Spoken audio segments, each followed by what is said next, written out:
Ahí está. Entonces, la semana pasada estuvimos viendo básicamente pues toda esta parte de definir qué es semántica o la necesidad que tenemos de estar formalizando la semántica. Y estuvimos definiendo la semántica formal ya bajo un estilo, que en este caso fue la semántica operacional. Y entonces, pues esta semana vamos ya a utilizar todas estas reglas de semántica bajo IMP que estuvimos revisando, las vamos a utilizar ya para verificar propiedades de los programas que se puedan escribir en este lenguaje. Nada más, antes de pasar a eso, denme un segundo. Quisiera hacer énfasis en algo que me faltó decir la vez pasada. ¿Dónde quedó esa presentación? Que ahorita me acabo de acordar. Eso no, aquí está. Entonces, cuando estábamos viendo las reglas de esto, las reglas de evaluación, ¿no? Estaba diciendo justamente esta parte de, mira, si tú tienes una expresión aritmética que está conformada por números, pues aquí algo que como que causa ruido es que un número se reduce a sí mismo. Esto me faltó, creo que Luis lo comentó en la ayudantía, pero sí, justamente todo lo que yo tengo, digamos, del lado izquierdo de la flecha, que son aquí la expresión que quiero evaluar y el estado, todo esto que conforma la expresión, ya sea aritmética, booleana o comando, lo estoy considerando como una pieza sintáctica, es decir, aquí yo tengo un árbol de sintaxis abstracta, no tengo realmente el número. Y tengo un árbol que dice a lo mejor num n y se está reduciendo a una n. Pero en un principio, esta n que tengo aquí no es la misma que tengo de este lado. De hecho, hay notaciones de la semántica formal donde a esta n que obtenemos le ponemos algún símbolo especial para que sepamos que no estamos hablando de la misma cosa, ¿no? Entonces aquí yo puedo estar hablando de que este es la escritura del número n en mi lenguaje de programación que estoy definiendo, pero aquí ya estoy hablando del conjunto de los enteros, si estoy hablando de conjuntos matemáticos, puede ser el conjunto de los naturales, o si ya lo estoy llevando a la implementación de un lenguaje de programación, pues este será el número correspondiente a el lenguaje anfitrión, es decir, si yo estoy haciendo mi intérprete en Haskell, entonces esto es un entero de Haskell, no una representación sintáctica, ¿sale? Entonces siempre todo lo que tengo del lado derecho de la flecha, pues corresponde ya con una equivalencia de ese tipo de dato bajo la regla sintáctica que tenemos de este lado, ¿no? Nada más me había faltado hacer énfasis en eso. Y había algo más les iba a decir, pero ya no me acuerdo, sobre los comandos.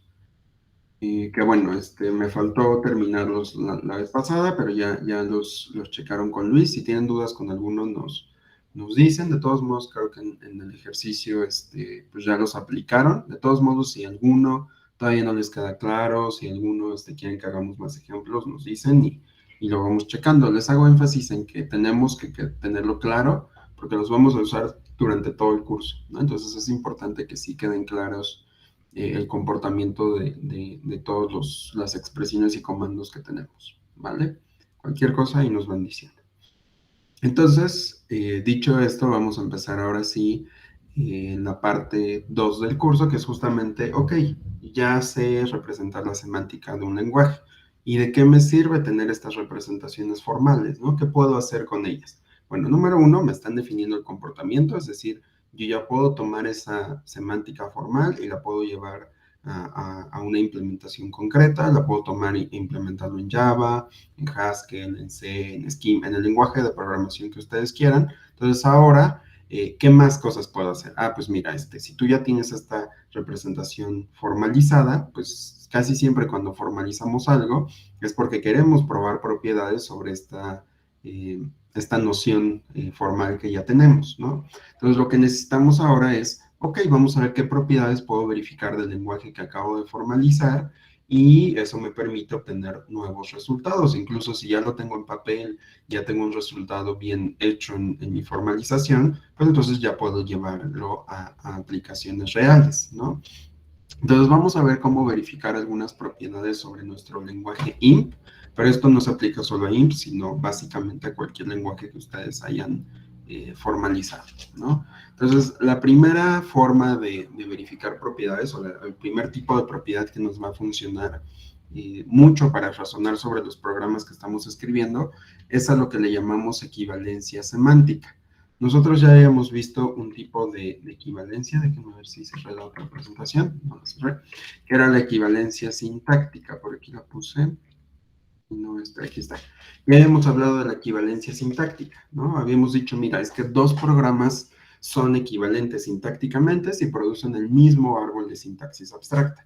Esta equivalencia nos sirve, la verdad es que es bastante útil para estarnos ahorrando la construcción de algunos árboles, pero no es suficiente para que probemos cosas de interés sobre los programas que estamos definiendo, ¿no? Porque a final de cuentas lo único que estoy haciendo es comparando la escritura de algo con respecto a la escritura de otra cosa, y ya en términos de un lenguaje de programación, pues la escritura no me es de mucho interés, al menos en este punto, sino que lo que me interesa es razonar sobre el comportamiento de dos programas distintos, ¿no? O de más de un programa, ¿no? Justamente por eso estamos estudiando la semántica. Entonces, a nosotros nos interesa realmente razonar sobre el comportamiento de los programas, no tanto sobre cómo fueron escritos, ¿no?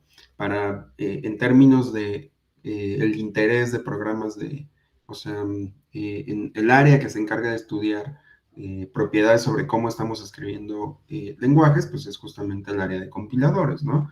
¿Qué pasa si puedo reducir un árbol de sintaxis abstracta? ¿Qué pasa si puedo quitar variables? Todos estos análisis son meramente sintácticos y se estudian más que nada en compiladores, ¿no? Nuestro interés en este punto del curso es estudiar a la semántica, entonces no vamos a profundizar mucho con la sintaxis, ¿no?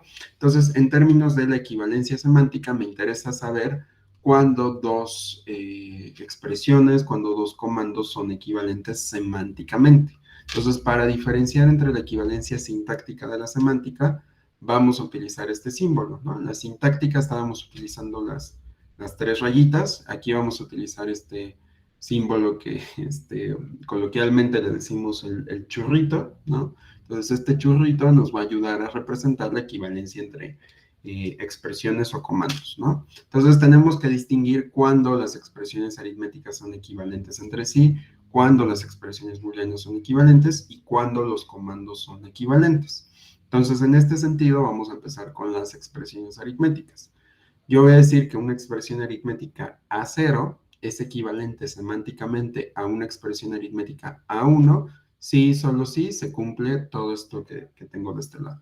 Me dice, para toda n en n, acuérdense que estos son nuestros números, es decir, que para todo número que yo elija y para todo sigma minúsculo en sigma mayúscula, acuérdense que sigma son los estados, entonces básicamente estas dos líneas me dicen que para todo número que yo elija y para todo estado que yo elija, se tiene que cumplir lo que tenemos de este lado. Es decir, que si yo tomo A0, que es mi primera expresión aritmética, y la evalúo en este estado sigma, que puede ser cualquiera, y me regresa un número n, ¿no? Que ahí es un número concretamente, y aparte, si yo tomo A1, ¿no? y lo reduzco también en sigma y se reduce también al mismo número, pues significa que son equivalentes. Dicho de otra forma, si yo al evaluar dos expresiones aritméticas llego exactamente al mismo resultado, voy a concluir que A0 y A1 son equivalentes. Por ejemplo, si yo tengo el programa 1 más 2 que me da 3,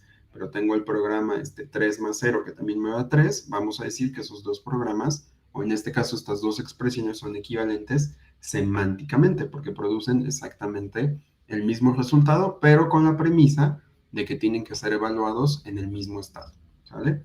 Y para las expresiones booleanas, pues tenemos exactamente lo mismo. Voy a decir que una expresión booleana B0 es semánticamente equivalente a una expresión booleana B1, siempre y cuando se cumpla todo esto, ¿no? Dicho de otra forma, aquí este conjunto T, no recuerdo si lo definimos bien, pero es básicamente un conjunto que me permite representar los valores de un booleano. Cuando definimos las reglas de booleanos, eso era lo otro que les quería decir. Me encuentro en los slides, aquí está. Cuando definimos las evaluaciones de los booleanos, yo aquí dije, pues es que false va a false, ¿no? Pero aquí volvemos a caer en este caso pues no estoy hablando del mismo conjunto. Aquí yo tengo la expresión, la cadena, la sintaxis false, y esto me tiene que ir a dar algún conjunto que me permita representar booleanos. Si estoy hablando del mundo de las matemáticas, pues yo podría tener un conjunto que tenga, no sé, un 0 y un 1, o un conjunto que tenga una V de verdadero y una F de falso, o si ya estoy hablando de una implementación, pues aquí estoy hablando de la representación de booleanos de mi lenguaje anfitrión, ¿no? Entonces, este false no es exactamente el mismo false, ¿no? Aquí estoy yendo a un conjunto diferente. Y ese conjunto diferente lo estamos denotando como T, ¿sale? Entonces, para toda T que yo elija, que puede ser un 0 o un 1, y para todo estado, pues se cumple exactamente lo mismo que con las expresiones aritméticas.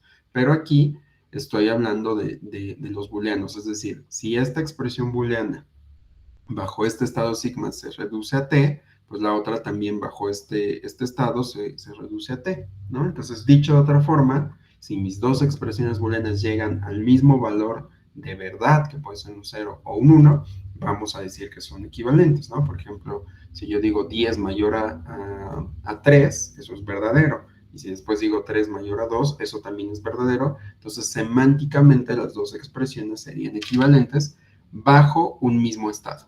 En ambas definiciones que estoy dando, estoy exigiendo que el estado, o sea, que sean evaluadas exactamente en el mismo estado. No se vale que yo les evalúe en estados diferentes y me da el mismo resultado, porque ahí ya no estamos hablando de la misma cosa, ¿sale? Y con los comandos tenemos una ligera diferencia. ¿Por qué tenemos una ligera diferencia con los comandos? Porque si se acuerdan, las reglas de los comandos no producían valores. Cuando ustedes checaron las reglas de los comandos, todas las reglas lo único que hacen es alterar el estado, ¿no? ¿Por qué? Porque estas reglas realmente no están haciendo ningún cálculo ni nada, sino que simplemente están simulando un comportamiento. Por ejemplo, skip, ya dijimos que es este comando que no hace básicamente nada, es un comando que estoy utilizando. Es como si yo pusiera un punto y coma en Java dentro de un while, por ejemplo, no va a hacer nada, pero ahí está, ¿no? Es el comando más simple que pues no hace nada. Entonces, si yo evalúo skip bajo un estado, me produce exactamente el mismo estado. Entonces, todos los comandos en general me van a generar un estado, ¿no? Por ejemplo, aquí el comando que se encarga de la asignación de variables también me está produciendo un estado que se está modificando, pero me está generando un estado a final de cuentas. Lo mismo con las operaciones en secuencia, lo mismo con las estructuras de decisión. Todas me están produciendo un estado. Por lo tanto, la equivalencia semántica yo la tengo que definir en términos del estado que producen. Dicho de otra forma, vamos a decir que un comando C0 es equivalente a un comando C1, siempre y cuando se cumpla esto. ¿Qué es? Pues si se dan cuenta, si yo tengo dos comandos sigma, sigma prima, pues si C0 bajo sigma me produce sigma prima, pues C1 también me tiene que producir bajo sigma, sigma prima. Entonces, si se dan cuenta, es básicamente lo mismo que tenemos en las expresiones aritméticas. Me están produciendo el mismo resultado, pero aquí me están dando un número bajo el conjunto que hayamos elegido para representar esos números. Aquí me están dando un booleano bajo el conjunto que hayamos elegido para representar valores de verdad, y en este caso me está devolviendo un estado, ¿sale? Entonces ese estado tiene que ser exactamente el mismo. Aquí a veces los nombres que les damos a los estados nos pueden confundir en las demostraciones, pero realmente no nos interesa realmente el nombre, sino la forma del estado al que estamos llegando, ¿vale? Entonces vamos a hacer un ejemplo utilizando estas definiciones de equivalencia para ver qué tipo de cosas podemos probar. Entonces vamos a suponer que yo tengo una expresión W, ¿no? Que es sintácticamente equivalente a este while, ¿no? Es decir, cada que yo escriba W me estoy refiriendo a un while que tiene una condición B y que tiene un cuerpo C, ¿sale? Entonces yo quiero saber si esta W que acabo de definir como este while es semánticamente equivalente a esta expresión. Si se dan cuenta, esta expresión verifica que la condición sea verdadera, y en caso de que sea verdadera, ejecuta el comando C seguido del comando W, que es este while. Dicho de otra forma, ejecuta el cuerpo del while y vuelve a ejecutar el while. Y en caso contrario, hace un skip, es decir, si la condición es falsa, ya no hace nada. Entonces, si se dan cuenta, sí tiene el mismo comportamiento. ¿Por qué? Porque un while se va a ejecutar siempre y cuando la condición sea verdadera, en cuyo caso ejecuta la C, y en caso contrario, pues se sale del ciclo y ya no hace nada. ¿Y qué está haciendo esta expresión? Ah, pues si la condición es verdadera, ejecuto el comando, vuelvo a evaluar el while, y en caso contrario, ya no hago nada. Entonces estoy hablando de dos expresiones que en un principio, pues sí están haciendo lo mismo. Entonces vamos a hacer la demostración de esta proposición utilizando las reglas de equivalencia semántica que acabamos de ver. Entonces déjenme abrir este pizarrón. Entonces vamos a hacer la demostración. ¿Sí se está viendo? Sí. Porque luego estoy aquí escribe y nadie me dice nada y ni se está viendo nada. ¿Sale? Entonces yo lo que quiero, o mi proposición me dice, pues lo voy a poner aquí al ladito. Yo quiero probar que esta W es semánticamente equivalente a este if, ¿no?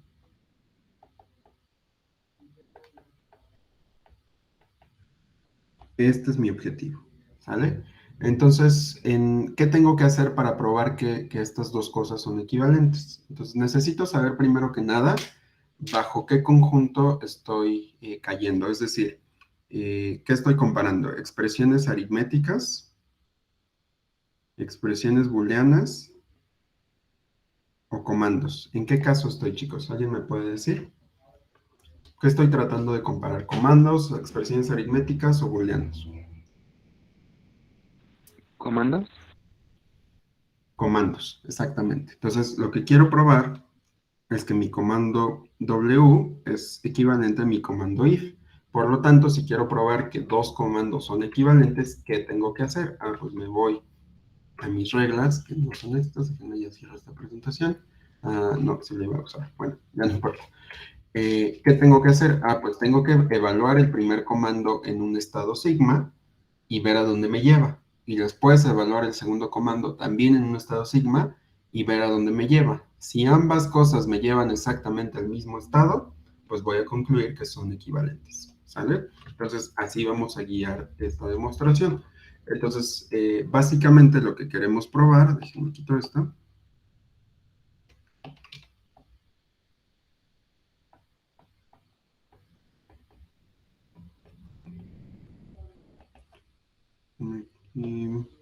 Queremos probar entonces que si yo ejecuto W bajo un estado sigma, ¿cuál es esa sigma? No me interesa, puede ser cualquiera, porque eso es lo que me está diciendo la equivalencia, que bajo cualquier estado, siempre, si inicio en el mismo estado los dos comandos, voy a ir a dar al mismo, ¿no? Entonces vamos a decir que bajo cualquier estado sigma, ¿no?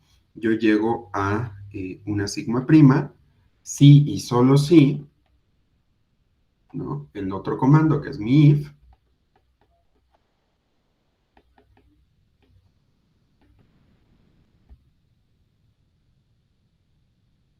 bajo el mismo sigma,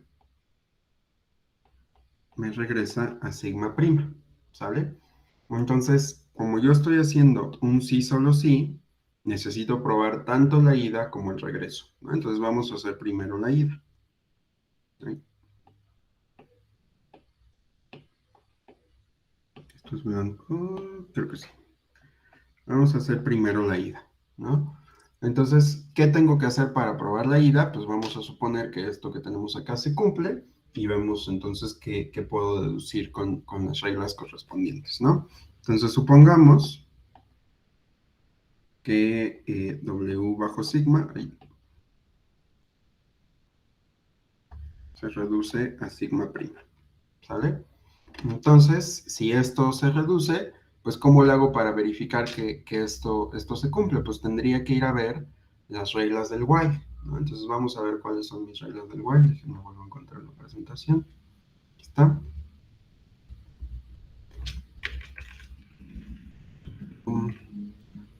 Ahí está, ¿no? Entonces me dice, en un while, ¿no? Si tú lo evalúas bajo sigma, te va a dar exactamente la misma sigma cuando tu condición sea falsa.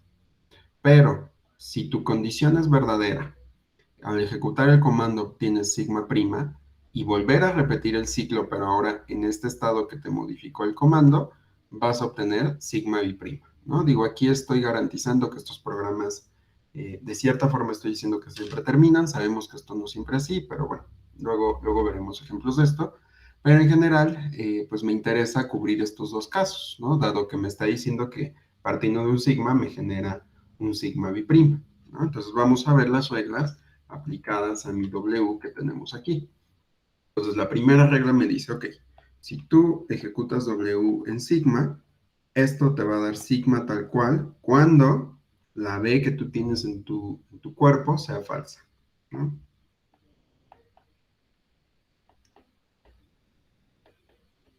Entonces, ¿esto qué es lo que me quiere decir? Me quiere decir que si yo después ejecuto el if y la condición de ese if es falsa, entonces me tiene que generar exactamente el mismo estado, ¿sale? Por eso estoy analizando qué me pueden decir las reglas para que yo sepa si en efecto para cualquier estado siempre se reducen a lo mismo, ¿no?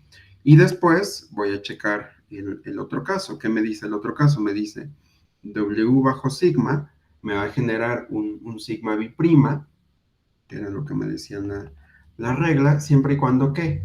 Pues que la B de tu sigma sea true, ¿no? Que el comando o el cuerpo del if, ¿no? Se reduzca a sigma prima, que en este caso es C. Pero aquí si es bajo el mismo estado, sí es bajo el mismo estado, y me va a devolver sigma prima, ¿no?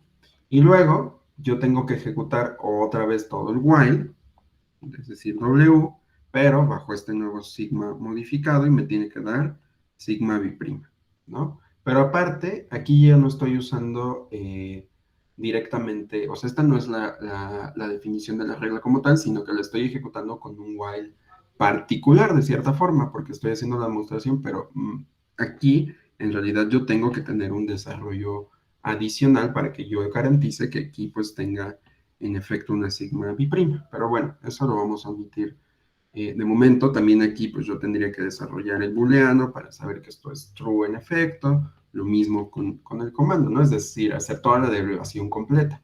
Pero en general quiero que pues terminen así mis tres derivaciones, ¿no?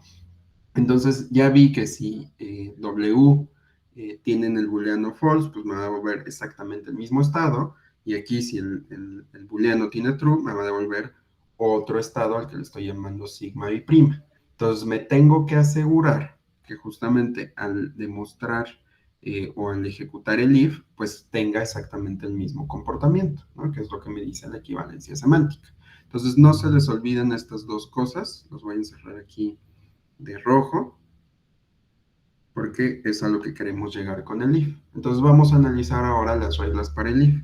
¿Cuáles son las reglas del if? Pues en el if tenemos también dos casos, ¿no? Si B es true, pues me vas a devolver esto, ¿no? Este sigma. Y si B es false, me vas a devolver este sigma. Entonces vamos a desarrollar el if particular que tenemos ahorita con estas dos reglas y vamos a ver qué pasa en cada caso, ¿no? Que los que nos interesa es que B sea true o B sea false en el mismo contexto que en el while, ¿no? Entonces, en este caso, vamos a empezar con el caso donde mi B sea false y tengo que llegar exactamente al mismo estado. Entonces, tengo un if, tengo su condición, tengo el then, quiero C y W, ¿no? Eso es lo que me decía el cuerpo, else skip. Y quiero ver a dónde me va a llevar bajo sigma. No le voy a poner ahorita dónde, pero vamos a ver qué debería devolver. Entonces, ¿qué me dice la regla del if? Me dice, ok, si tú reduces b en sigma y eso te da true, entonces tienes que ejecutar no, perdón, false. Vamos a analizar primero el de false, ¿no? Que es el que me deja el mismo estado. Entonces, si esto es false, ¿qué tengo que ejecutar? Pues la rama del else del if, ¿no? Que en este caso es devolver skip. Entonces aquí, ¿qué es lo que tengo que reducir? Pues tengo que ejecutar un skip bajo sigma. Pero la regla de skip bajo sigma, ¿qué me devuelve? Pues vamos a ver las reglas. Pues skip bajo sigma me devuelve la misma sigma. Por lo tanto, la sigma que me devuelve este skip, pues es exactamente la misma. Y si yo voy a ver mis reglas del if, pues me dice que yo tengo que devolver el estado que me dejó la ejecución, no es acá, el estado que me dejó la ejecución del else. Y el estado que me dejó en este caso fue un sigma y prima, perdón, lo pongo acá. Y mi demostración, mi skip, me dejó exactamente el mismo sigma. Por lo tanto, aquí tengo que devolver exactamente el mismo sigma. Y entonces ya completé el primer caso, ¿no? Donde mi booleano fue false, ¿no? Lo voy a poner de otro color, creo que casi no se ve. Mi booleano fue false, ¿no? Y se redujo a sigma. ¿Y qué tengo en la reducción del while? Ah, pues el booleano se redujo a false y el estado fue exactamente la misma sigma, ¿no? Entonces estamos hablando de que bajo ese caso me están devolviendo la misma cosa. Vamos a ver ahora la otra expresión, o más bien el otro caso que me falta, ¿no? Entonces el otro caso es cuando el if tiene una condición verdadera. Entonces en este if, ¿no? Si yo ejecuto c punto y coma w, else skip bajo sigma, vamos a ver qué sigma me genera. Y en este caso tenemos que la b bajo sigma es true. Entonces, ¿qué es lo que quiero ver? Ah, pues ahora necesito garantizar que el cuerpo pues me devuelva justamente el mismo estado que pues este while, ¿no? Que en este caso fue una sigma y prima. Entonces yo quisiera que el cuerpo también me genere esa sigma biprima. Entonces, para conveniencia, que me quede exactamente el mismo nombre de los estados, vamos a manejar nombres parecidos para que al final tenga exactamente el mismo estado y sea más fácil compararlos, ¿no? Entonces, ¿qué tengo que ejecutar cuando la condición de un if es verdadera? Ah, pues el then, ¿no? Que en este caso es una operación de secuencia. Entonces, esta operación de secuencia la tengo que ejecutar bajo la misma sigma, porque los booleanos no pueden alterar la memoria, y tengo que ver a dónde me va a llevar. Todavía no sé, entonces lo voy a ejecutar o lo tengo que derivar más bien. ¿Cómo derivo un comando? Ah, pues ejecuto el primer comando en este estado, veo dónde me lleva, ese estado que me genere, ahí ejecuto el segundo comando y listo, ¿no? Entonces, en este caso, ¿no? Yo voy a ejecutar primero C en sigma, ¿no? Entonces ejecuto C en sigma. Eso, pues va a depender del comando que yo tenga, ¿no? Yo aquí, pues necesito también derivar ese comando para ver a dónde me lleva, pero al final de cuentas me va a producir otro estado. Vamos a llamarle a ese estado sigma prima, ¿sale? Y entonces después yo tengo que ejecutar el otro lado de la secuencia, que es este W. Para ese W, si ustedes se acuerdan, era exactamente el while que yo tengo también definido. Entonces tengo que ejecutar el W, pero ¿bajo qué estado? Ah, pues bajo sigma prima, ¿no? Porque es el estado que me acaba de generar el comando anterior. Y eso, ¿no? Si nosotros volvemos a ver la derivación que hicimos de este lado, dijimos, ah, pues es que, ¿dónde quedó? Aquí. Este W que teníamos aquí, bajo sigma prima, me generó sigma biprima, ¿no? Por lo tanto, digo, no es exactamente, no estoy en la misma derivación, pero puedo hacer ese análisis, ¿no? Que mi W me va a generar exactamente el mismo estado, porque aparte estamos en el caso donde mi booleano es true, entonces más o menos estamos en el mismo contexto.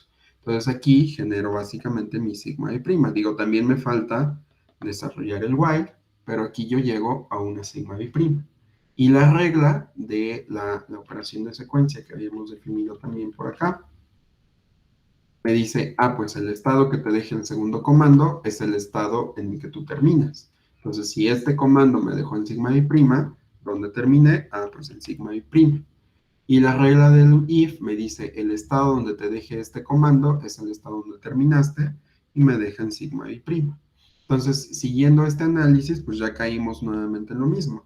Si la condición es true, yo termino en sigma y prima, ¿no? Lo mismo que acá, ¿no? Si la condición es true, yo termino en sigma y prima. Digo, hicimos ahí un análisis un poquito más detallado, no es nada más por el nombre de los estados, sino que pues terminé evaluando exactamente el mismo while, y entonces pues terminé teniendo que las dos expresiones se fueron al mismo estado. Entonces aquí yo puedo concluir que la ida se cumple, ¿no? Es decir, que W bajo sigma, ¿no? Se reduzca a sigma y prima, implica que el if, ¿no? Porque aparte lo supusimos, ¿no? O sea, esta noción que teníamos aquí fue por la suposición que hicimos al inicio de la demostración. ¿Dónde está? Entonces, if esto se cumple, then C dos puntos, coma W, else skip. Se reduce a sigma prima. Entonces, aquí ya vimos que estas sigmas son exactamente las mismas, bajo la suposición que hicimos, y entonces ya tengo la ida. ¿Qué me falta? Pues el regreso, ¿no? Entonces, si alguien quiere un punto extra para su semanal de esta semana, hagan el regreso y me lo mandan a mi correo y les ponemos un punto en su ejercicio semanal, ¿sale? Entonces, dudas hasta aquí con la equivalencia semántica, ¿todo bien? ¿No los he perdido? Con toda confianza, digan.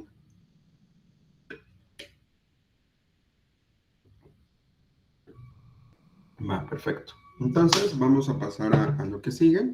Creo que bien, ok. Pues vamos a pasar a lo que sigue. Déjenme encontrar la presentación. Aquí está. Entonces, esto me permite ya probar cosas interesantes como si un programa es equivalente a otro. Esto es algo que a veces nos interesa mucho, sobre todo en el área de algoritmos. ¿Hasta cuándo tenemos para entregar el punto extra?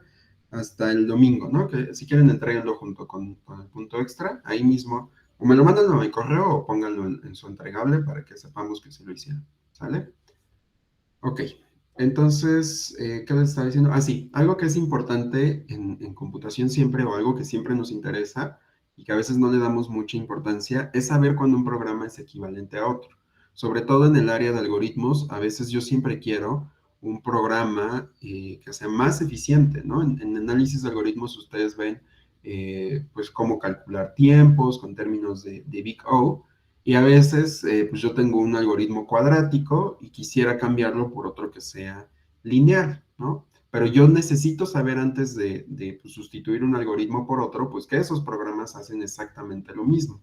Una manera en la que yo puedo saber que hacen exactamente lo mismo, pues es, pues le voy dando entradas, le voy dando casos de prueba y si me devuelven exactamente los mismos resultados, pues ya quedó, ¿no? Es exactamente el mismo programa, pero ahí estoy nada más analizando los casos más importantes o los casos más representativos del problema. Entonces, una forma en la que yo podría hacer esto mucho más seguros de que eso es verdadero es comprobando la equivalencia semántica. Entonces, uso las reglas de evaluación de lenguaje de programación, que no necesariamente me las tienen que dar, ¿eh? O sea, si yo sé cómo funciona una primitiva de un lenguaje, puedo definir mi propia regla y entonces hago el desarrollo de la equivalencia de ambas cosas. Si llego exactamente al mismo resultado, puedo concluir que bajo cualquier entrada, esto es importante, bajo cualquier entrada del algoritmo, me van a dar exactamente la misma salida. Entonces, esta es una manera en la que yo puedo saber si un programa es equivalente a otro, y aunque parezca que es algo muy, muy simple, la verdad es que es algo muy, muy valioso que nos puede ayudar a corregir errores en los algoritmos que estamos haciendo, sobre todo cuando queremos migrar, ¿no? Así de, ya tengo un algoritmo que funcionó muy bien, pero hice este otro algoritmo que fue más óptimo y lo voy a reemplazar, pero a veces da miedo como hacer ese cambio porque no sabemos si va a funcionar exactamente bien. Pues esta es una manera de probar que, pues, que todo va a salir bastante bien, ¿sale? Entonces, bueno, esta es una manera de hacer demostraciones, pero pues no necesitamos pues un método de demostración un poquito más estructurado, un poquito más ordenado, que casi siempre en todas las materias de teoría de la computación. Hace rato me puse a razonar y creo que absolutamente en todas las materias de teoría siempre estamos hablando de inducción y de inducción y de inducción. Por alguna razón, pues son cosas que se definen inductivamente, entonces por eso siempre la inducción está presente en todos lados, ¿no? Casi todo lo que modelamos en ciencias de la computación requiere de estos principios de inducción. Y en este caso, nuestro lenguaje pues necesita inducción justamente porque si se dan cuenta, nuestras definiciones o nuestras reglas que estamos dando son inductivas, o si no lo ven tan claro utilizando inductiva, son recursivas, ¿no? O sea, yo calculo la evaluación de una expresión aritmética en términos de exactamente la misma regla, ¿no? Es decir, para que yo sepa que esto se reduce a n0, estoy aplicando exactamente las mismas reglas de las operaciones aritméticas. Entonces estoy definiendo las reglas inductivamente, ¿vale? Y esto es algo que utilizamos muchísimo en computación, ¿no? Entonces, déjenme, ando cambiando acá la presentación. Entonces, vamos a decir que una regla de inferencia, es decir, estas reglas que nosotros definimos estas para un lenguaje, pero en general, en cualquier formalización donde ustedes usen reglas inductivas, o reglas de inferencia más bien, vamos a decir que estas reglas de inferencia son inductivas si al menos uno de los juicios, ¿qué es un juicio? Pues acuérdense que son a una de estas cosas, ¿no? Por ejemplo, esta parte de mi regla de inferencia es un juicio, ¿no? Esta parte también es un juicio, esta parte también es un juicio, ¿no? Cada una de las partes que conforman en mi regla es a lo que le llamo juicio, ¿no? Entonces, si al menos uno de esos juicios que yo tengo son de la misma forma, ¿no? Es decir, que ambas cosas se refieren a la misma propiedad o relación, como ahorita les decía, en las expresiones aritméticas, todo lo defino en términos de mis mismas reglas, ¿no? Entonces, si yo quiero reducir una suma, ¿qué necesito hacer? Pues puedo utilizar las otras reglas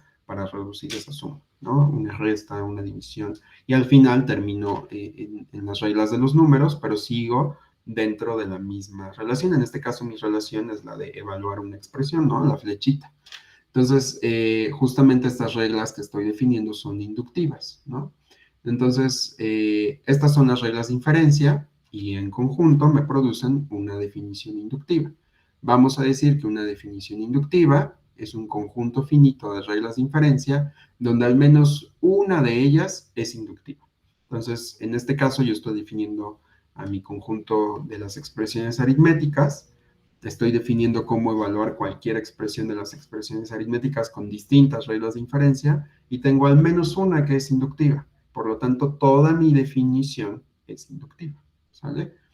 Entonces, dado que estamos dando definiciones inductivas, de hecho todos nuestros conjuntos, también el de las expresiones booleanas, también el de los comandos, son definiciones inductivas, pues entonces si yo quiero probar propiedades sobre los programas, un método que nos va a ser muy útil es la inducción, pero no cualquier tipo de inducción, sino que podemos utilizar la inducción estructural, ¿no? La inducción estructural es este mecanismo de inducción que han visto desde estructuras discretas, y que es muy propio, bueno, no es exclusivo de las ciencias de la computación, pero nosotros estamos muy casados con la inducción estructural porque casi todo lo definimos en términos de pues, estructuras finitas, ¿no? Estructuras discretas, y estas estructuras, pues al no tener, digamos, una forma como los naturales, así de pues, el cero, sino que tenemos la estructura de lista que tiene estos elementos, árbol que tiene estos elementos, ¿no? O sea, tenemos estructuras. Entonces, en las ciencias de la computación, la inducción estructural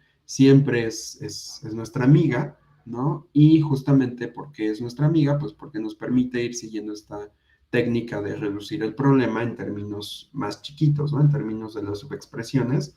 No sé si ya lo mencioné aquí, pero es algo que siempre sale en cualquiera de los cursos que estoy dando. Tenemos esta técnica de divide y vencerás, ¿no? Entonces, el divide y vencerás se aplica constantemente en computación justamente porque siempre prefiero resolver casos más chiquitos que yo ya sé resolver a tener un problema general, ¿no? Sobre todo cuando estamos programando, se prefiere ir modularizando el código en lugar de tener una gran función, ¿no? Es exactamente lo mismo. Si yo quiero probar una propiedad de algún programa que escribí, no lo voy a analizar sobre todo el programa porque pues es algo súper tedioso. Mejor voy reduciendo y reduciendo el problema hasta que tenga los casos más chiquitos y entonces lo generalizo, ¿sale?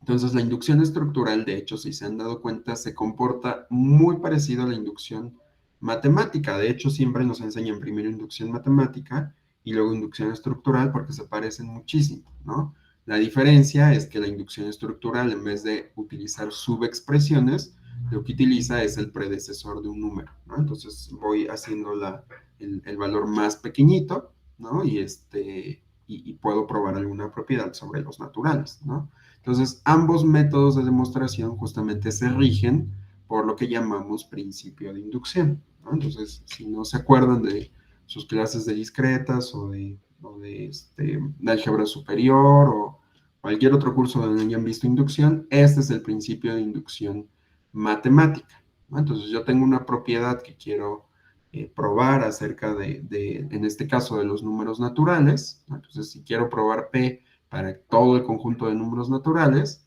entonces justamente tengo que demostrar estas tres cosas, ¿no? Tengo que definir el caso base, es decir, tengo que verificar que el cero cumpla o no la propiedad.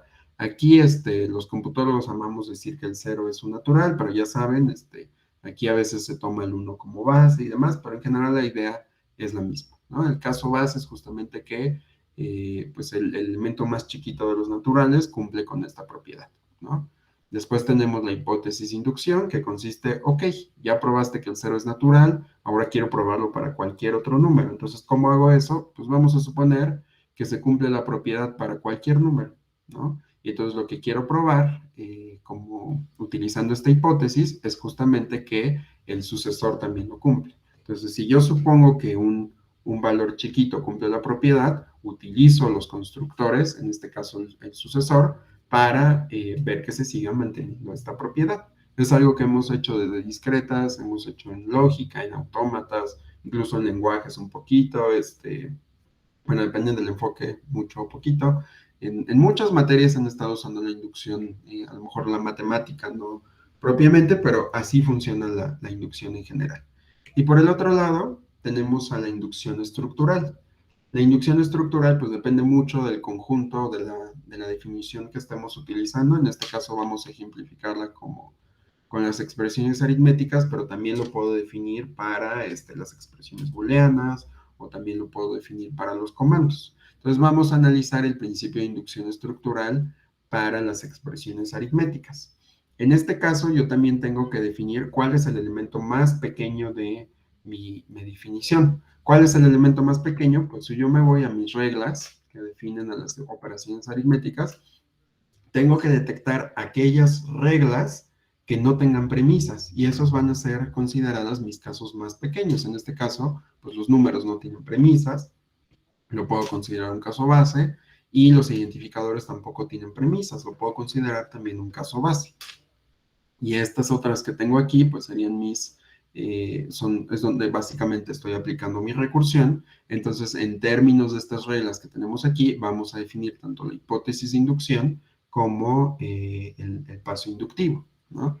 Entonces, si yo voy a mi definición, digo, ok, mira, el caso base, o sea, si tú quieres si tú quieres probar alguna propiedad sobre tus expresiones aritméticas, lo que tienes que hacer es primero el caso base. Entonces, en el caso base, ¿qué es lo que vas a hacer? Pues probar que todo número, es decir, cualquier elemento pues, de mis expresiones aritméticas que sea un número y todo identificador cumplen esta propiedad, ¿no? Entonces, tengo que verificar primero que estas dos reglas que tengo aquí cumplen esa propiedad, ¿no? Bueno, usando estas dos reglas, quiero ver si se cumple la propiedad.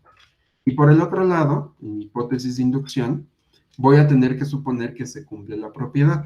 Con los naturales yo decía, pues solo quiero ver que la propiedad se cumple para n.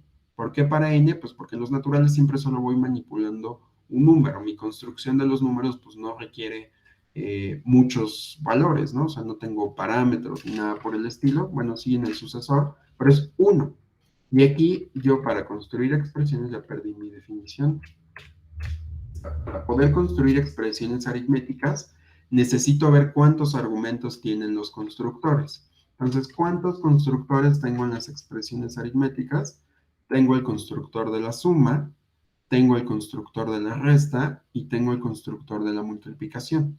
Entonces, si yo quiero probar alguna propiedad con estas reglas, necesito ver, antes de garantizar que una suma cumple la propiedad, pues necesito saber que tanto su lado izquierdo como su lado derecho cumplen con la propiedad. Lo mismo con la resta, lo mismo con la multiplicación. Entonces, ¿qué me convendrá suponer? Pues supón que A0 y A1 cumplen la propiedad y demuestra que la suma sigue cumpliendo la propiedad. Demuestra que A0 y A1 cumplen la propiedad y demuestra que la resta cumple la propiedad y así también con la multiplicación. Por lo tanto, en mi hipótesis de inducción, lo que estoy suponiendo es que dos expresiones aritméticas cumplen esta propiedad. Solo lo estoy suponiendo.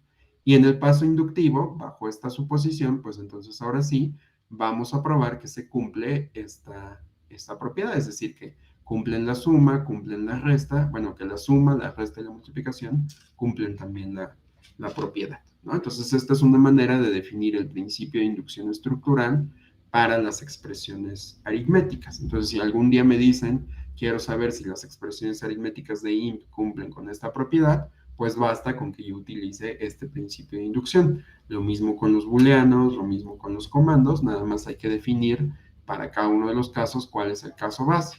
Por ejemplo, ¿cuál sería el caso base en las expresiones booleanas? ¿Cuál de todas estas reglas dirían? También aquí están estas, pero ¿cuál de estas dirían que es el caso base?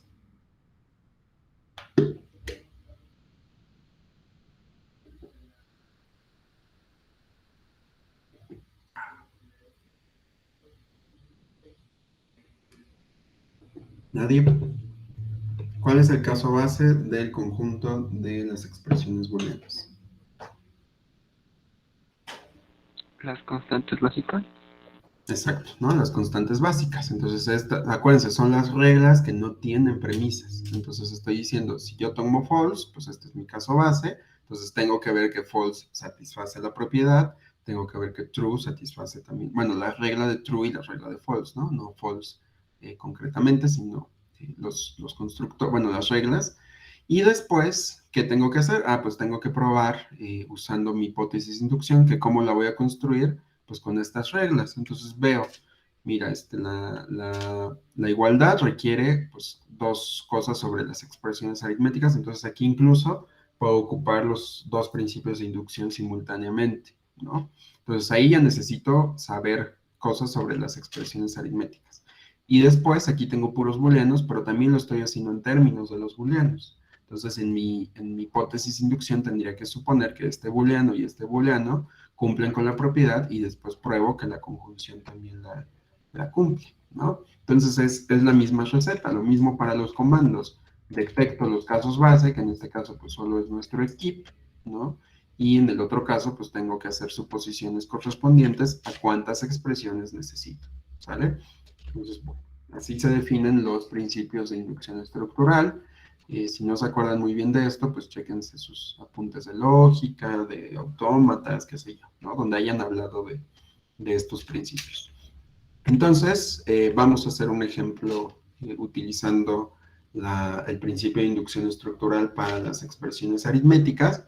Y en este caso, pues básicamente quiero probar que si yo tengo una expresión aritmética A que se reduce en sigma a M, ¿no? Aquí creo que me equivoqué.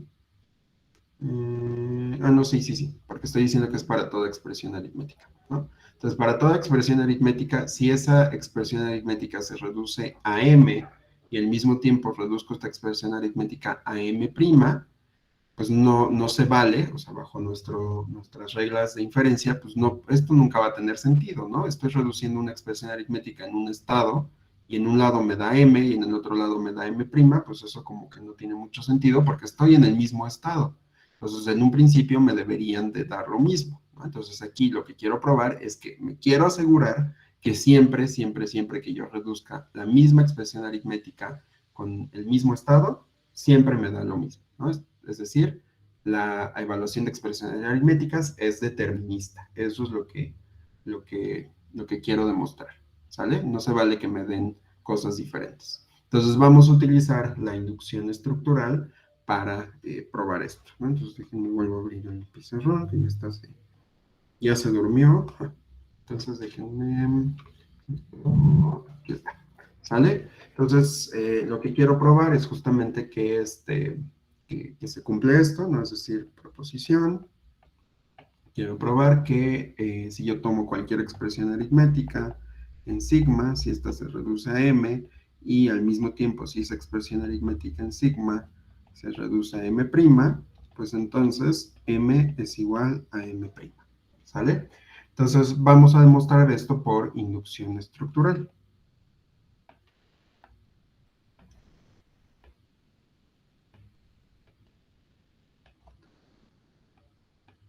En este caso lo vamos a hacer sobre A, ¿no? Porque estamos trabajando con expresiones aritméticas.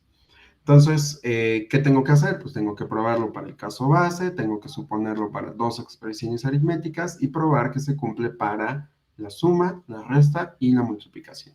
En este caso, pues para no estar escribiendo tanto, voy a reducir ligeramente mi notación. Voy a decir que si A bajo sigma, ajá, se reduce a M y A bajo sigma, ay, perdón, aquí no le puse la M. Bueno, a lo mejor sí lo escribo bien porque luego confunde estar escribiendo feo, que de por sí ya escribo feo. Entonces, esto que tengo aquí lo voy a denotar, o vamos a decir que es equivalente a decir que A bajo sigma me genera M y M', ¿no? Para no estar escribiendo tanto, ¿no? Entonces, cada que yo escriba esto que tengo acá, me estoy refiriendo exactamente a esto, ¿vale? Para que no, porque no lo quiero estar escribiendo, ¿no? Sí, sí da un poco de flojera. Entonces, vamos a empezar justamente con los casos base. Entonces dijimos que tenemos dos casos base en el principio de inducción. El principio de inducción me dijo, ¿qué tienes que hacer? Tienes que probar que todo número y todo identificador cumplen con la propiedad P. En este caso, ¿cuál es mi propiedad P? Pues que llegan exactamente al mismo valor, es decir, que mi M y mi M' son iguales. Entonces, usando mis reglas para los números y mis reglas para los identificadores, quiero llegar a que M es igual a M'. ¿Sale? Entonces vamos al caso 1, ¿no? Que es justamente cuando mi expresión aritmética es equivalente a un número n. Entonces, ¿cómo se reduce un número n? Ah, pues yo ya sé que bajo cualquier estado mi n siempre me da exactamente la misma, la misma n, ¿no? Entonces, ¿qué voy a poner aquí? Ah, pues entonces, si yo reduzco n bajo sigma, ¿no? Y quiero ver justamente que me dan m y m', pues esto nunca va a ocurrir, ¿no? Dado que los números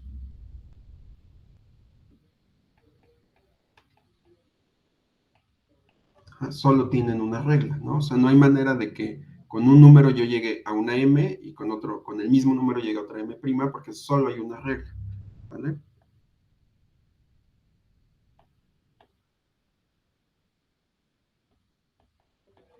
Entonces, lo que voy a tener es que m es igual a m'. ¿Sale? Entonces, esto es únicamente porque solo tengo una regla. ¿Cuál es el otro caso base? Ah, pues cuando mi A es un identificador, es decir, que más o menos tiene esta forma. Entonces, si yo digo, ¿no?, que ese identificador bajo sigma, ajá, me produce tanto M como M', ¿no? Y nuevamente, dado que solo tengo una regla de evaluación,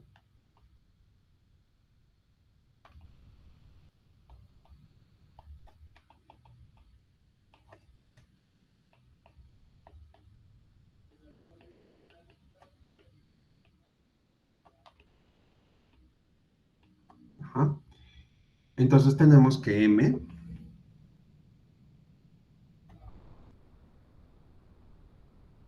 es igual a M', que a su vez es igual a esta búsqueda de X en sigma. Además, recuerden, ¿no?,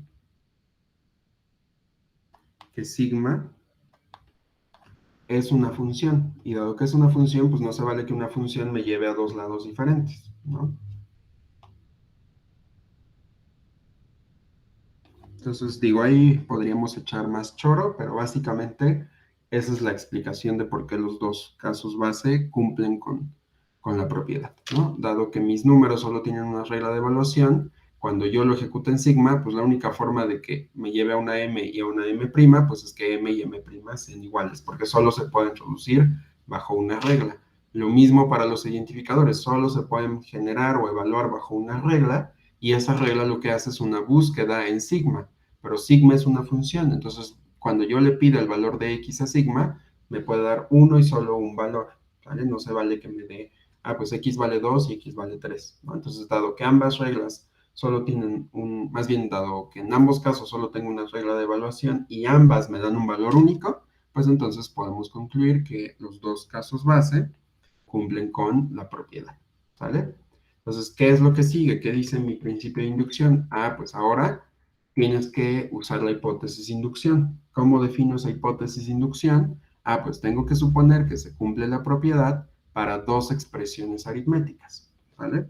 Entonces vamos a hacer la hipótesis de inducción. Ah, déjenme vuelvo a poner el pizarrón.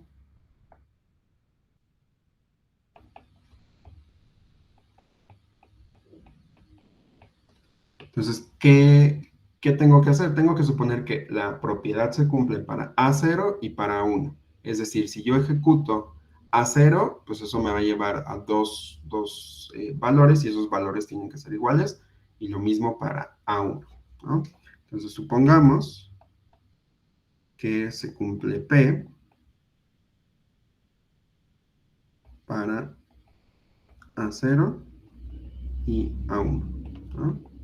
Entonces, tenemos que la reducción de A0 en sigma me va a dar tanto una M, vamos a ponerle aquí M0 para que sepamos que son las de M, perdón, las de A0 y a las de A1 les vamos a poner M1.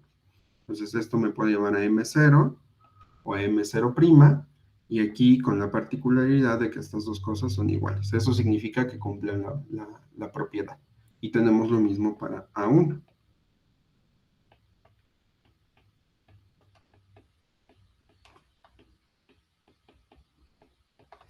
¿Vale? Entonces ahí ya tenemos la hipótesis de inducción básicamente. Entonces, ¿cuál es el paso inductivo?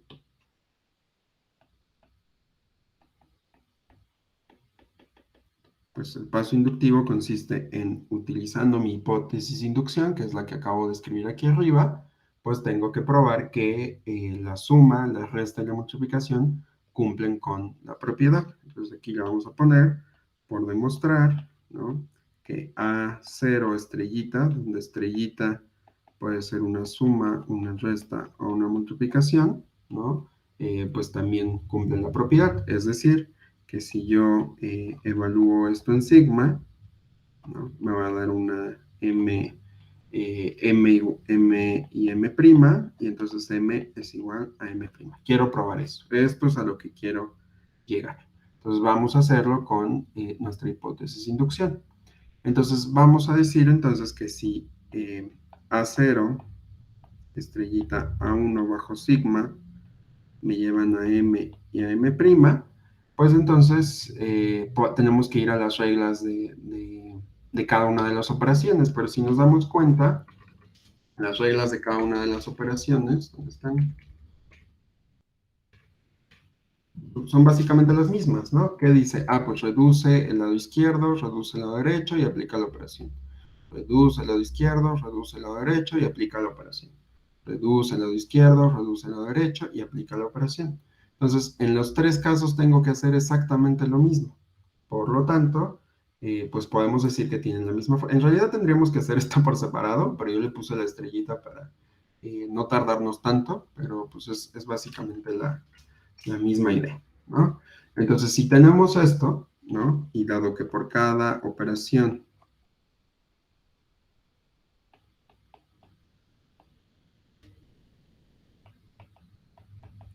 tenemos igual, bueno, tenemos dos reglas, pero tenemos que reducir el lado izquierdo y el lado derecho, ¿no?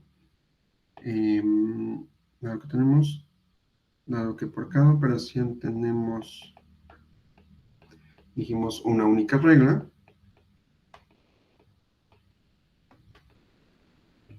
y luego tengo que reducir las dos cosas,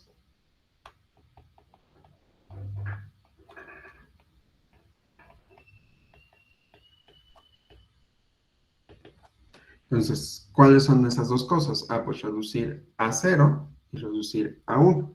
Entonces tenemos por un lado que A0, ¿no?, en sigma, ¿ah?, ¿a qué se reduce? Ah, pues ya habíamos dicho, bajo mi hipótesis de inducción, aquí está, que esto se reduce a un M0, ¿no? Pero también se puede reducir a un M0', ¿no?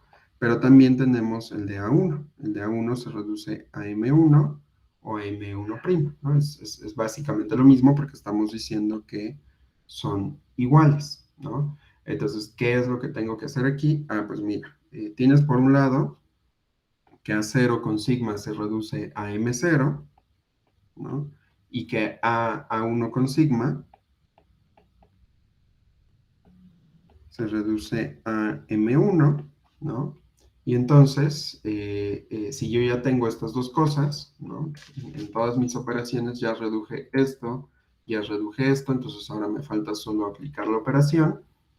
Entonces, aquí ponemos la operación, que sería, ¿cómo se llama? A0, pero aquí ya no como reducción, sino el resultado de la operación. Entonces tenemos A0, estrellita A1, ¿no? Me va a dar como valor M0 y estrellita M1,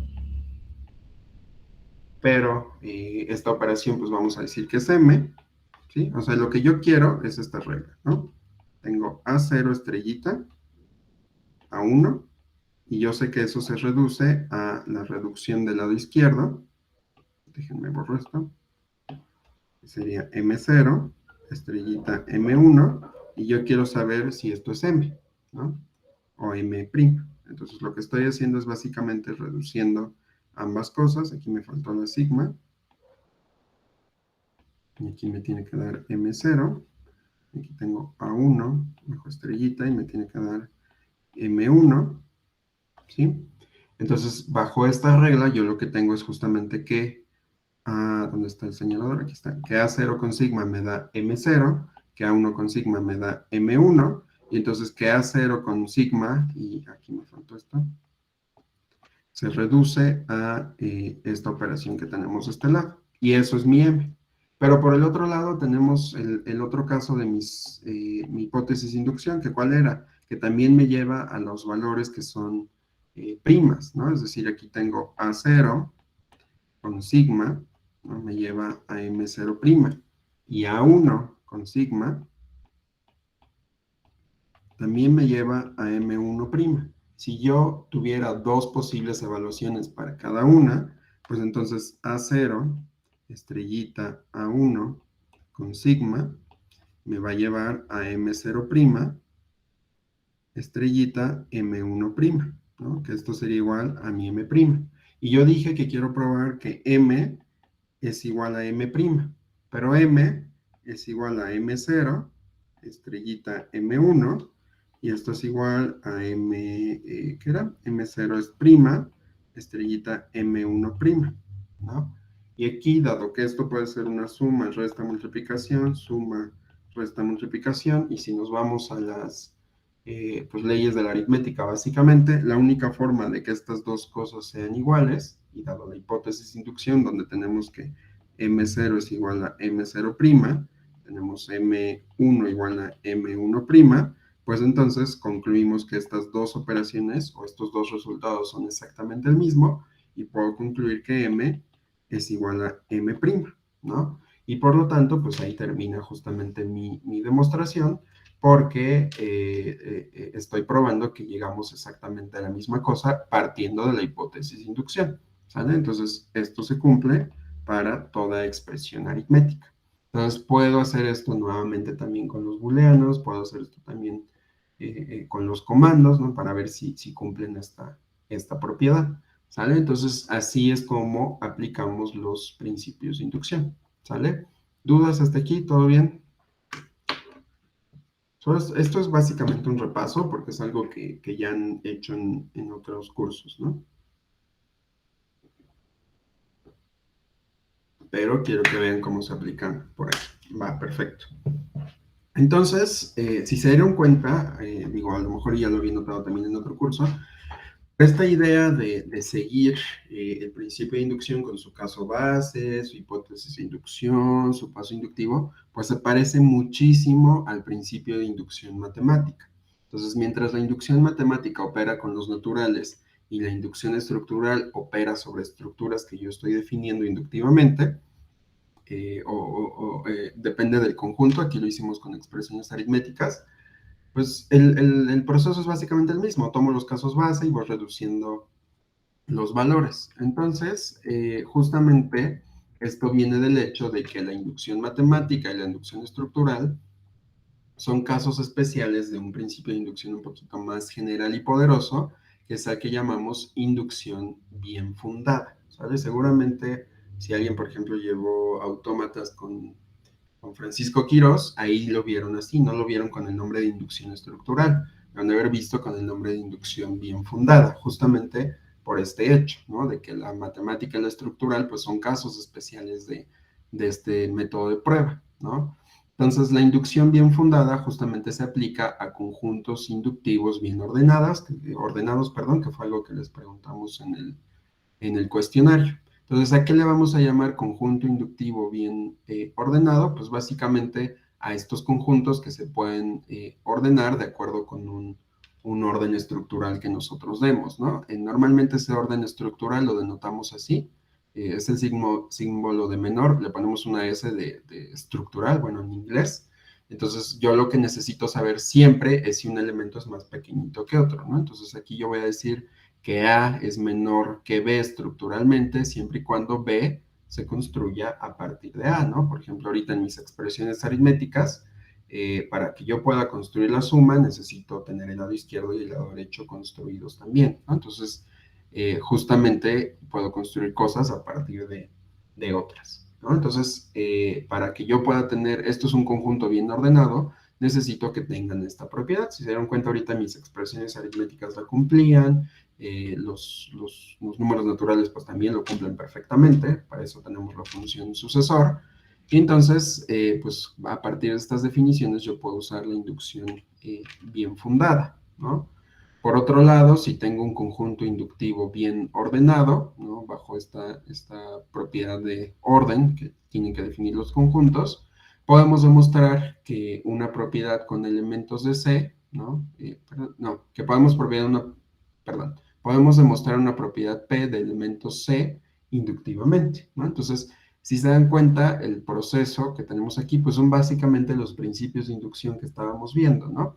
Entonces, ¿qué me dice? O sea, si yo tengo un conjunto bajo esta definición, un conjunto inductivo bien ordenado, pues entonces yo puedo probar alguna propiedad sobre él utilizando la inducción bien fundada que consiste en estos casos, ¿no? ¿Qué me dice? Tienes que demostrar que P vale para todos los elementos minimales, que serían el equivalente a nuestros casos base, de C, ¿no? C es la definición inductiva que tengo. Se formula la hipótesis de inducción, es decir, supongo que, bueno, más bien, sea A en C, es decir, un elemento de mi conjunto, queremos ver si P vale para todos los B, donde B es menor o igual a A, es decir, si yo puedo construir a B en términos de A, pues entonces es justamente donde hago esta suposición, ¿no? Era esto que yo decía aquí. Suponemos que la propiedad se cumple para A0 y para A1 y después lo demuestro para la operación de construcción completa, ¿no? Es exactamente lo mismo que me está diciendo aquí. Para eso necesito justamente este orden, ¿no? Y entonces, partiendo de esto, pues listo, pruebo que la propiedad se vale también para A, ¿no? Entonces, aquí ya lo estoy poniendo muy general, pero si se dan cuenta, yo lo puedo reemplazar justamente con estas definiciones ya propias dependiendo pues, del mundo donde esté, ¿no? Si voy a hacer inducción sobre naturales, pues sustituyo estas propiedades por el cero, por la función sucesor, ¿no? Si estoy en las expresiones aritméticas, pues lo sustituyo por los números y los identificadores, y tomo la suma, la resta, la multiplicación, si estoy con los booleanos, y así sucesivamente con cada uno de estos constructores. Y a esta relación que estamos definiendo, dependiendo del contexto particular, le vamos a llamar relación bien fundada, ¿sale? Entonces vamos a decir, o a qué le llamamos relación bien fundada, pues vamos a decir que una relación bien fundada es una relación binaria, porque pues necesitamos comparar dos cosas, sobre un conjunto A donde no existan cadenas infinitas de descendentes. Dicho de otra forma, pues siempre tengo que tener un elemento mínimo, ¿no? O sea, va a haber un elemento que no tenga un valor más chiquito que él, ¿no? O sea, no puedo decir el menor del menor del menor del menor. O sea, si me quedo ahí infinitamente buscando el menor, pues entonces esto ya no cumpliría con ser una relación bien fundada, ¿no? Entonces vamos a decir que si A es bajo estas relaciones más chiquito que B, pues decimos que A es predecesor de B, ¿no? Que es, si aquí mi relación es la propiedad de menor, pues ya puedo ir viendo más o menos principios de inducción van haciendo match, ¿no? Y luego aparte vamos a notar que una relación bien fundada debe ser necesariamente irreflexiva, ¿no? Porque si no, pues yo podría decir que A es más chiquito que A y eso pues no nos serviría bajo esta definición porque pues tendríamos justamente cadenas infinitas de descendentes. Entonces, si yo quiero definir el cierre reflexivo de esta operación, pues justamente es cuando ya utilizamos bajo algunos conjuntos el menor o igual. Digo, aquí no estamos hablando necesariamente del menor o igual a números, acuérdense que estamos hablando en general, pero lo vamos a denotar así también. Y pues la S nos indica que estamos hablando de una estructura en general. Entonces vamos a decir que A es menor o igual a B, si solo si A es igual a B o A es más chiquito que B, ¿no? Que sería ya considera los dos casos también y a esto le llamamos cierre reflexivo porque esta relación ya permite compararse consigo mismo, ¿no? Entonces, una proposición importante sobre este cierre reflexivo que acabamos de definir es que pues, si yo tengo esta relación binaria, aquí no sé por qué dice cobre, ahorita lo corrijo, debería decir sobre un conjunto A, pues entonces esta relación es bien fundada, es decir, sin la reflexividad, si y solo si cualquier subconjunto que yo tome, que no sea vacío, tiene un elemento mínimo, es decir, un elemento mínimo que cumpla con estas dos cosas, ¿no? Es decir, si yo tomo un elemento en ese subconjunto y tomo un elemento más chiquito que ese valor, pues entonces B no forma parte del subconjunto, ¿no? Entonces la demostración aquí está, ¿no? Es una demostración muy sencillita, donde pues tenemos que hacer tanto la ida como el regreso. Entonces, para la ida, pues básicamente suponemos que para cualquier Q que sea subconjunto de A, existe un elemento mínimo, ¿no? Entonces, si tuviéramos una cadena infinita de descendentes, que es justamente esto que tenemos acá, pues ese conjunto Q que yo estoy definiendo tendría que ser no vacío y sin elemento mínimo, lo cual pues en este caso sería una contradicción y entonces decimos que esta relación que estoy definiendo pues sí es bien fundada justo porque no tiene esta cadena de descendentes. Y por el otro lado, tenemos que si esta operación es bien fundada, pues entonces no tenemos una cadena finita de descendentes, que es lo que tenemos aquí, y entonces, pues justamente en estos AI cumplen justamente que si AI está en Q y todo elemento es más chiquito que acá, pues sigue cumpliendo la relación, es decir, que Q tiene un elemento mínimo, ¿no? Entonces, en ambos sentidos se cumple esta propiedad. ¿Y para qué necesito esta propiedad? Porque justamente lo puedo utilizar como una alternativa de demostración, no necesariamente lo vamos a estar usando, ¿no? Porque creo que la inducción es mucho más intuitiva, pero habrá casos donde yo puedo utilizar esta forma de hacer pruebas, ¿no? Entonces, en resumen, ¿no? Las relaciones bien fundadas pues nos van a ayudar a tener dos formas de probar propiedades sobre nuestros lenguajes, ¿no? Entonces, partiendo de estos conceptos, pues es justamente que tenemos principios de inducción que se definen en términos de las relaciones bien fundadas y esto va a depender del conjunto en el que estemos posicionados, ¿no? Entonces, por ejemplo, vamos a suponer que esta relación que yo tengo es la relación sucesor. Entonces, si esta es la relación sucesor y la estoy definiendo sobre números no negativos, entonces, ¿a qué principio de inducción me estoy refiriendo? Ah, pues al principio de inducción matemática, ¿no? Que es uno que ya conocemos. Por otro lado, si tenemos esta operación, ¿no? Definida como el menor estricto en números no negativos, entonces tenemos un principio de inducción que se utiliza sobre todo en computación, es el principio de inducción por curso de valores, ¿no? No lo vamos a utilizar mucho aquí, pero nada más para que sepan de su existencia. Por el otro lado, si tenemos esta relación, por ejemplo, como una relación entre expresiones, como ahorita el que vimos ahorita con expresiones aritméticas, ¿no?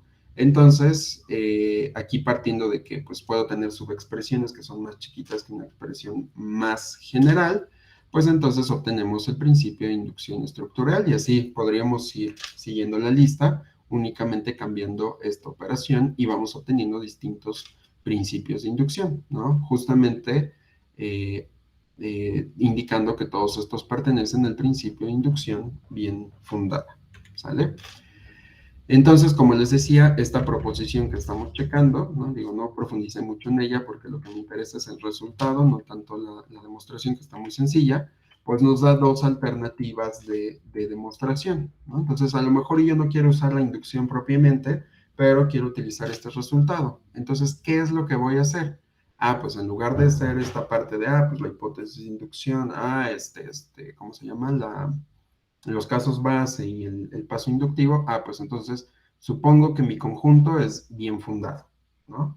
Entonces, si yo considero que el conjunto es bien fundado, pues puedo considerar un subconjunto de A que no cumpla con la propiedad de P, ¿no? Y entonces, si yo considero este subconjunto que no cumple la propiedad, entonces estoy construyendo básicamente un conjunto que únicamente tiene contraejemplos, ¿sale? Pero por esta proposición que acabamos de definir, pues lo que me interesa a mí, ya me pasé, lo que me interesa a mí es probar que este conjunto de contraejemplos es justamente vacío, ¿no? Porque si es vacío significa que no hay contraejemplos y todo el conjunto cumple la propiedad. Entonces, si yo quiero probar que este conjunto es vacío, pues basta probar que F no tiene elemento mínimo y de esta forma puedo hacer básicamente las mismas pruebas. ¿Cuándo me conviene usar la inducción propiamente o cuándo me conviene utilizar este método? Pues va a ser cuestión de necesidad. A lo mejor la inducción está medio compleja porque hay un montón de constructores y demás y me va a ser muy tediosa la demostración. Entonces, pues digo, pues me conviene a lo mejor esto, o por gusto, ¿no? A lo mejor ya estoy harto de hacer cosas por inducción, pues puedo utilizar también esta alternativa. A veces esta alternativa está medio enredada, ¿no? Hay que irla siguiendo con mucho cuidado, paso a pasito, pero es un método de demostración que existe y que pueden utilizar perfectamente como una alternativa, siempre y cuando pues estemos hablando pues, de estas definiciones que cumple el principio de inducción bien fundada, ¿no? Recuerden que queremos que aplica conjuntos inductivos bien ordenados, ¿sale? Solo cuando tengamos ese tipo de definiciones, pues va a aplicar. Entonces aquí iba a ser un ejemplo, pero ya no me va a dar tiempo, ¿no? De todos modos va a estar en las notas. Si no lo han notado, creo que nunca les avisé, en la página del curso están las notas, ahí lo pueden checar para sus tareas. Ahorita voy a subir esta nota, pero pues tenemos este programita que implementa el algoritmo de Euclides, y entonces tenemos este teorema, ¿no? Es decir, que si tengo un estado donde m es mayor o igual a 1 y un estado donde n es mayor o igual a 1, entonces quiero saber si esta propiedad se cumple, ¿no? Entonces, para probar este teorema, íbamos a utilizar la otra alternativa, que es justamente utilizando pues este proceso, ¿no? Pero bueno, ya no me va a dar tiempo, ahí denle una leída en las notas, si se atoran con algo, me dicen y lo checamos la próxima clase, ¿no? Pero en su tarea, pues básicamente tienen que utilizar en su ejercicio lo que tienen que usar son los principios de inducción, y partiendo de esto, pues yo ya puedo definir otros tipos de inducción, ¿no?